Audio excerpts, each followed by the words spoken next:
সুপ্রিয় দর্শক মণ্ডলী আসসালামু আলাইকুম। নতুন একটি রেসিপিতে আপনাদের স্বাগতম জানাচ্ছি। আজ আমি পুঁইশাক ভাজি নিয়ে হাজির হয়ে গিয়েছি। রেসিপিটা কমন, কিন্তু একটু আমি আনকমন করে রান্না করার চেষ্টা করছি কিংবা ভাজি করব। এর জন্য আমি আলু কুচি করে নিব, কিছু পুঁইশাক পাতা, চিংড়ি মাছ, পেঁয়াজ, গোটা রসুন, শুকনো মরিচ, কাঁচামরিচ আর সামান্য একটু লবণ নিব। বাজার থেকে আনা পুঁইশাক, যেহেতু পুঁইশাকগুলো বেশ বড় বড় এবং একটু পাকা পাকাও আছে, তো সব কিছু দেখে শুনেই কিন্তু পুঁইশাকগুলো নির্বাচন করতে হবে। মিডিয়াম কিংবা কচি কচি পাতা এবং অল্প ডাঁটা নেব। আর নিয়ে নিব একটা আলু। আলুকে খুব সুন্দর করে ছিলে নিই, তারপরে টুকরা টুকরা করে নিব। আলু আর ডাঁটা যেন সেম সেম থাকে। আলু ধুয়ে এদিকে সবগুলো উপকরণ একসাথে ট্রেতে নিয়ে নিয়েছি। এখন রান্নাঘরে চলে যাব। শুরুতে কড়াইয়ের মধ্যে তেল দিয়ে দিব। আমি একসাথে ডিরেক্টলি বসিয়ে দিব, আলাদাভাবে পুঁইশাক সিদ্ধ করব না। যা যা উপকরণ আছে সবগুলো আমার হাতেই। শুরুতে হচ্ছে চিংড়ি মাছ দিয়ে দিব, কারণ চিংড়ি মাছটা তেলের মধ্যে ভেজে নিতে হবে আগে। চিংড়ি মাছ দিব, শুকনো মরিচ দিব।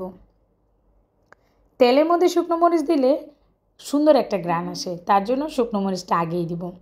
যেহেতু চিংড়ি মাছ দেওয়ার পরে ছিটা আসছে, তার জন্য একটুখানি লবণ দিয়ে দিচ্ছি, ছিটাটা বন্ধ হয়ে যাবে। তারপরে এক এক করে পেঁয়াজ কুচি, রসুন আর হচ্ছে কাঁচামরিচ দিয়ে দিব। রসুন কুচি কিংবা রসুনের টুকরো বড় বড় কোয়া কেন আমি দিই? আসলে রসুনটা তেলে ভাজলে খুব সুন্দর ঘ্রাণ আসে এবং খেতেও কিন্তু দুর্দান্ত হয়। আর রসুনটা যখন একদম তেলে ভাজা থাকবে, তখন কিন্তু আপনি যখন ভাতের সাথে খাবেন, মুখে দিলে দেখবেন একদম মিলিয়ে যাবে। সেই জন্যই আমি রসুনের কোয়াটা বড় রাখি এবং সেটা কিন্তু আমি সহজে নষ্ট করি না, এটা আস্তই থাকবে।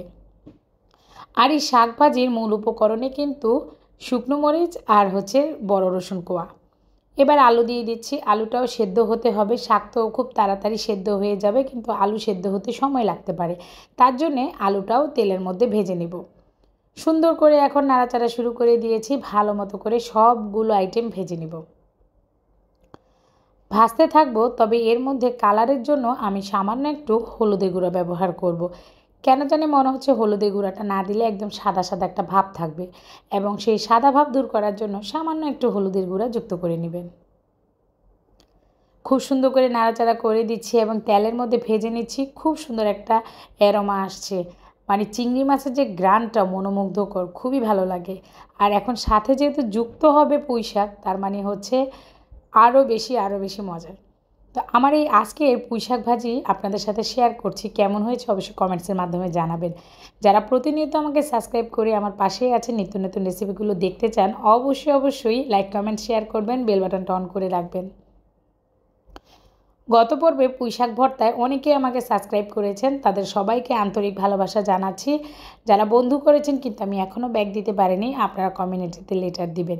এবং আজকের ভিডিওটা যদি আপনাদের চোখে পড়ে, অবশ্যই কমেন্টসের মাধ্যমে দিদি ভাইরা, আপুরা, ভাইয়ারা সবাই অ্যাড হয়ে যাবেন। তো এখন পুঁইশাকগুলো দিয়ে দিচ্ছি। দেখেন ভিউয়ার্স, যেহেতু একদম ভাজা ভাজা অবস্থা হয়ে গিয়েছে আমার আগের মশলাগুলো, পেঁয়াজ, আলু, কাঁচামরিচ, শুকনা মরিচ, চিংড়ি মাছ। আর এখন উপরে পুঁইশাক দিয়েছি, নিচ থেকে উপরে, উপর থেকে নিচে উঠিয়ে দিতে হবে মশলাগুলো। তাতে করে খুব সুন্দর এপিটোপিট সম্পূর্ণ পুঁইশাকটাই হয়ে যাবে। আর পুঁইশাক যেহেতু একটু নরম কোয়ালিটির শাক, বেশি সময় লাগবে না। যা সময় লেগেছে আমার পুঁইশাকের আলু, চিংড়ি মাছ সেগুলো কষাতেই চলে গিয়েছে। এখন জাস্ট ঝটপট করে ঝাঁকানাকা করে নাড়িয়ে চাড়িয়ে দিলে কিছুক্ষণের মধ্যে পুঁইশাক ভাজি হয়ে যাবে। খুব সুন্দর কালার এসেছে, অলরেডি হয়ে গিয়েছে সবুজ কালার। শাকের কালার এক ফোঁটাও নষ্ট হয়নি, মাশাল্লাহ। এবং অলরেডি ডান। জাস্ট পরিবেশন করব, আপনাদের সাথে শেয়ার করব এবং খেয়ে নেব। ভিউয়ার্স, আজকের রেসিপিটা কেমন হয়েছে, দেখতে কালার কেমন এসেছে অবশ্যই জানাবেন। আমার পাশেই থাকবেন। চিংড়ি মাছগুলো তাকিয়ে আছে, আমি একটু নাড়িয়ে চাড়িয়ে দিচ্ছি। আসলে শাক রেসিপির মধ্যে যদি একটু চিংড়ি মাছ হয় তাহলে কিন্তু দুর্দান্ত হয়। একটু ডাঁটা চেপে দেখলাম কেমন অবস্থা, ডাঁটাও সেদ্ধ হয়ে গিয়েছে, তার মানে পারফেক্টলি হয়ে গিয়েছে। খাওয়ার জন্য একদম প্রস্তুত।